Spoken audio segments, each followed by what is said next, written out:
안녕하세요. 휘게 팔레트 대표 고경민입니다.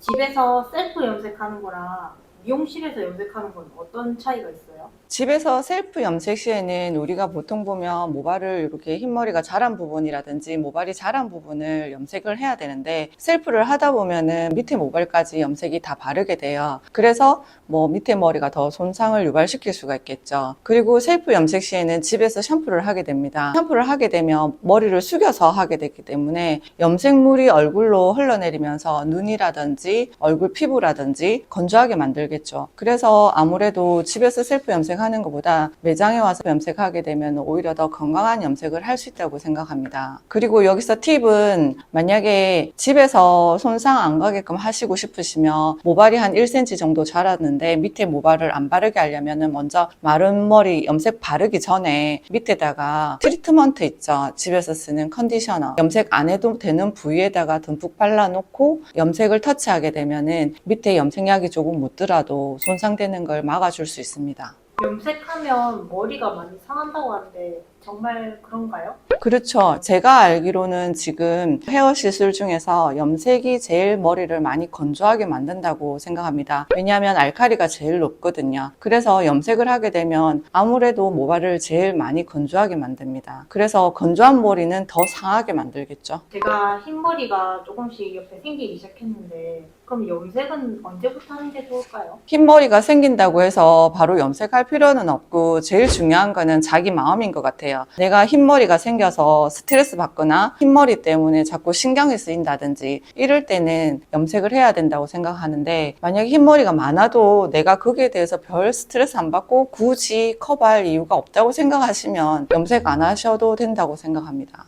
염색 후에 머리 색깔이 금방 빠지는 이유가 뭘까요? 오래 유지하려면 어떻게 하는 게 좋을까요? 일반 염색을 했을 때는 예쁜 색을 넣고 싶잖아요. 그러니까 바이올렛이나 이런 예쁜 색깔을 넣었을 때 빨리 빠지는 경우는 그게 반사빛이기 때문에 어느 정도 시간이 지나면 그 반사빛이 빠지는데, 그거는 어떻게 막을 수는 없어요. 근데 뜨거운 물이라든지 자주 샴푸를 한다든지 수영장 간다든지 이런 걸 되도록이면 좀 자제해 주시면 반사빛 색깔 빠지는 걸 좀 막아줄 수 있고, 그 대신에 명도가 달라지지는 않죠. 밝기가 더 달라지지는 않고 색상이 빠지다 보니까 조금 더 빨리 밝아졌네 이런 생각이 들 수는 있습니다. 파마와 염색 중에 어떤 걸 먼저 하는 게 좋나요?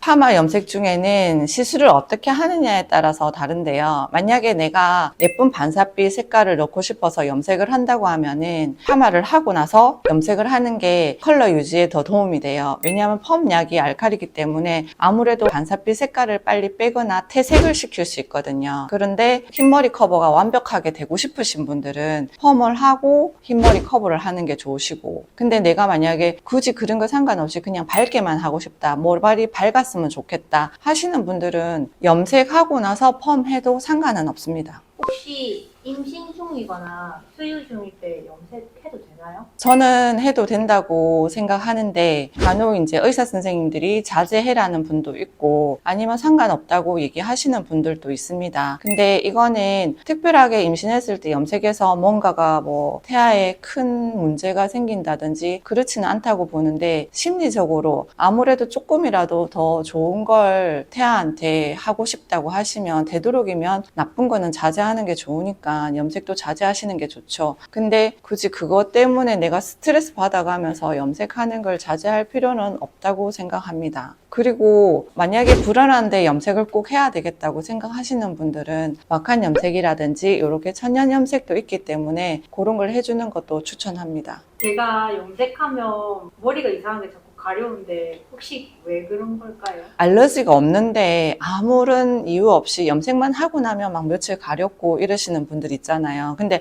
알러지 있으신 분들은 아예 염색을 안 해야 되고, 근데 염색하고 나서 가렵다, 이유는 별로 특별하게 뾰루지도 없고 그렇다, 이거는 피부 장벽이 무너져 있거나 피부가 아무래도 그만큼 예민하다는 거거든요. 건조하다는 거예요. 근데 그 건조하거나 예민한 두피에다가 우리가 알칼리 염색약을 발랐기 때문에 더 건조하게 되겠죠. 그래서 많이 가렵거든요. 그럴 때는 분명히 염색하고 나서 보습제라든지 그런 걸 꼭 사용해 주셔야 돼요. 우리 얼굴에 스케일링하고 아무것도 안 발랐다고 생각해 보세요. 그거랑 똑같다고 생각하시면 돼요.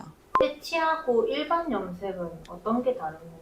새치 염색이랑 일반 염색이랑 염색약 자체가 달라요. 흰머리에 커버할 수 있는 거는 새치 염색약이 있고 일반 염색약이 있는데, 일반 염색약으로는 흰머리에 염색을 할 수가 없어요. 잘 안 먹히거든요. 그것도 약간의 노하우를 하면 흰머리 컬러를 넣을 수 있지만 웬만해서는 커버가 안 되죠. 근데 새치 염색약에는 아무래도 레벨이 여러 가지 밝게 어둡게가 있지만, 밝은데에도 검정 염색약, 즉 새치 염색을 할 수 있는 성분이 들어가 있어요. 새치 염색약으로 새치 염색을 했을 때는 새치가 갈색으로 먹고, 일반 염색으로는 염색을 했을 때는 흰머리에 염색이 안 먹히는 거죠. 염색 비용이 부담되는데 혹시 계속 뿌용만 하면서 유지해줘도 되나요?